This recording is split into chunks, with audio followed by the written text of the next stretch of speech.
Cese da xerencia da directora de Recursos Humanos e do equipo directivo da área sanitaria de Pontevedra e o Salnés.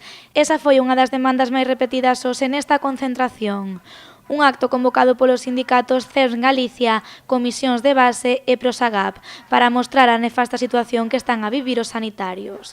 Estes colectivos exixiron o cumprimento da Lei de Prevención de Riscos Laborais e pediron máis medios para facer fronte á pandemia. Ademais, denunciaron a falta de ventilación que existe en algunhas zonas dos hospitais.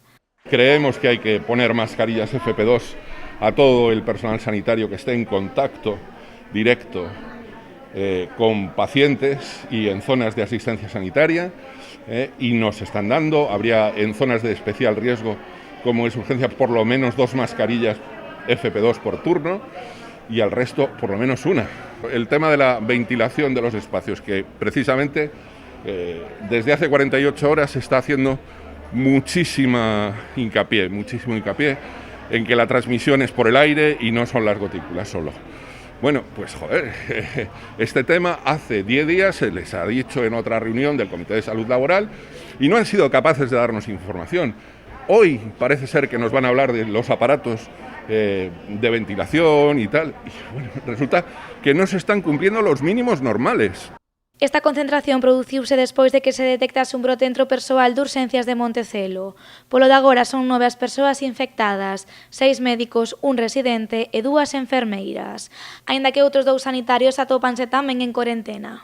Es doblar turnos y la dirección, supongo que hoy que hay una reunión de la Comisión de Salud Laboral nos dirá algo, pero bueno, normalmente lo que hacen es informarnos a toro pasado.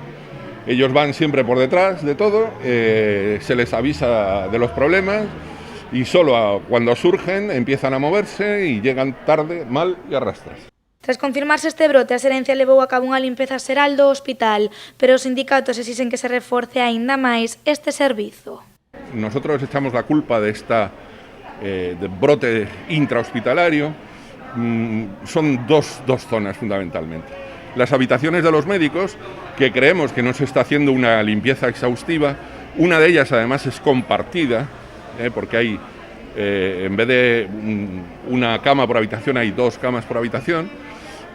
Y el tema de la sala de trabajo. La sala de trabajo es un espacio grande, de unos 40 metros cuadrados, donde a veces pueden estar 15 y 20 personas trabajando. Con todas estas medidas sobre a mesa, os traballadores aseguran estar fartos da situación que están a vivir nos hospitais dende que comezase a pandemia no mes de marzo. Es un desatino todo, y es un caos habitual y un desprecio completo a todos los profesionales que estamos trabajando en Pontevedra. Yo, de verdad que no, llega un momento que es que el hartazgo y el desánimo que hay ahora mismo entre los profesionales es completo. Y va a llegar un momento que hay mucha gente que se va a ir a su casa y va a tirar la toalla.